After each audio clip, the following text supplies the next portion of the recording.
Welcome. Today with the Marble Falls ISD Central Administration Office, we're going to be talking with the candidates for Marble Falls Mayor. Stay tuned.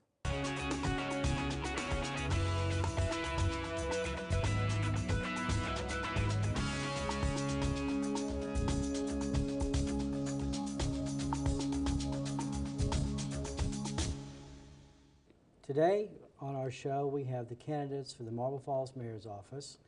We're pleased to welcome incumbent Mayor George Russell and his opponent, noted businessman Russell Buster. The format for today's show is we're going to give each candidate a question, a minute to answer the question, and then give them 30 seconds for rebuttal. The first question will go to Mayor Russell. Thank you, gentlemen, for being on the show, by the way. Mayor, what is your plan for greater cooperation between the Council, the Economic Development Corporation, and the Marble Falls Lake LBJ Chamber of Commerce? Well, you know, really, all three organizations have some outstanding individuals that want to make Marble Falls better, except they're going in different directions. And so the first step, and we started it about 6 months ago, is simply to get the groups together to talk, to see if we could come up with a strategic plan or a strategic goal or a project that they could all work on. And that's being done right now, but it's going to take some time and get a similar goal between all three organizations to work with. Good. Thank you very much. Mr. Buster, same question to you, sir. In general, I agree with George. What I would like to emphasize, though, is that we changed to a 4B corporation, which allowed us to emphasize tourist-related and visitor-related activities. And so that's what I want to see the emphasis to be among all those groups. Okay. Mayor Russell, you have 30 seconds for rebuttal if you wish. Well, you know, I hate to agree with Russell. He and I kid each other for years, but one of the things, and if I'm elected, you'll see our budget process start out with what kind of city do we want to be?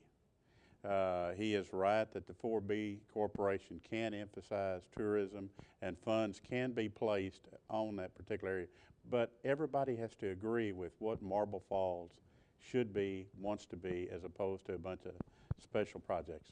Good. And Mr. Buster, your turn for rebuttal. I think that we've gone through addressing all the different groups, and I think it's time for us to take that focus and to really emphasize the tourism aspect with the planned visitor center and some other projects like that. I think it's really time to focus on that aspect. Good. Well, thank you very much. Now we're going to go to question number 2, but we're going to change things up a little bit. We're going to give Mr. Buster the first shot at the question. And that question is, how do we improve the city's economic future? That's you know, that's a magic question, or a $64,000 question. Marketing has a lot to do with it. I mean, we're got all the natural attributes, and we're still in the growth center in the Southwest. So we've got a lot of things working for us, and so we've just got to fine-tune that through, you know, the message that we put out through the door number 3 folks that we're working with, and such as that. Okay, very good. Mayor Russell, same question to you. How do we improve the city's economic future? Well, it is taking what Russell says. We've got to actually market ourselves. We need to have our Economic Development Corporation go out and talk to people to come in.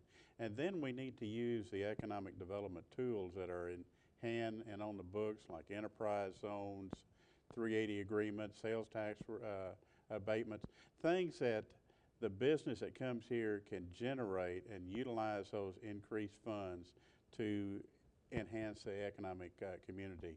But the one thing, it is going to take some time due to the current economy that we're living in right now.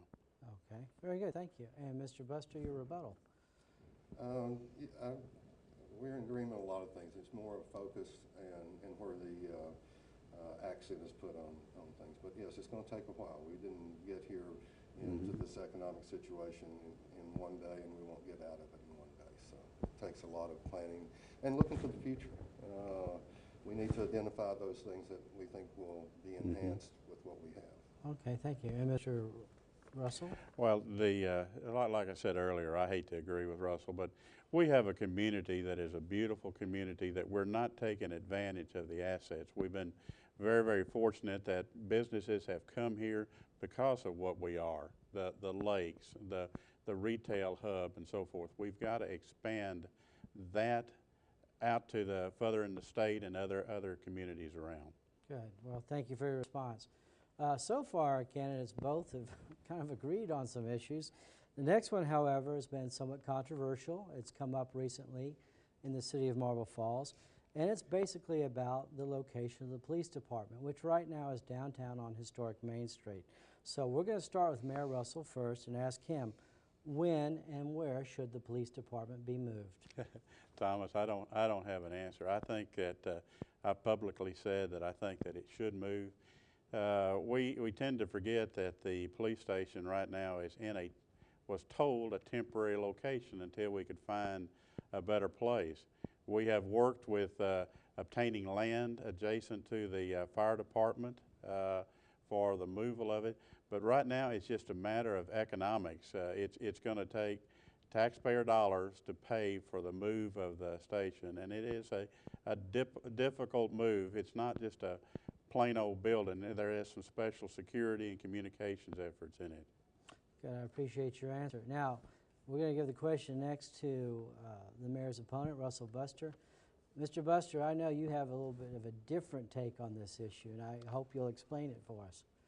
Well, certainly the police station has been identified for 20 years as like George said, was in a temporary location, and we need to move it. Right now, I think that there are some possibilities to utilize the EDC building, Colt Circle, for a multi-use structure in the long term. That's one of the things I would like to see the EDC and the city work together on, because they got a great deal on the property, and it could save us millions of dollars if we could arrive at a way to dovetail a lot of these issues. So basically the way we're looking at it is you'd like to see it move out to the Colt Circle building, and Mayor Russell, you've talked about moving it to that other property. So I have a little difference of opinion here. What's your rebuttal to what Mr. Buster said? Well, as far as the location, Thomas, I don't know what the location. We do have that land to do. Once you look at moving it, the Colt Circle will have to go in. But a couple of things to keep in mind. It is not available today. And based upon the way the law is written, if the city does go into that particular building, we have to pay the Economic Development Corporation the fair market value of the thing. So there's going to be a cost at wherever the police department goes. But it does need to relocate. Sure. And of course, there's always two sides to every issue. Mr. Buster, on your rebuttal, I know I've heard from some readers who have thought your idea about going to Colt Circle was not a bad idea, but what would you say in your rebuttal to Mayor Russell?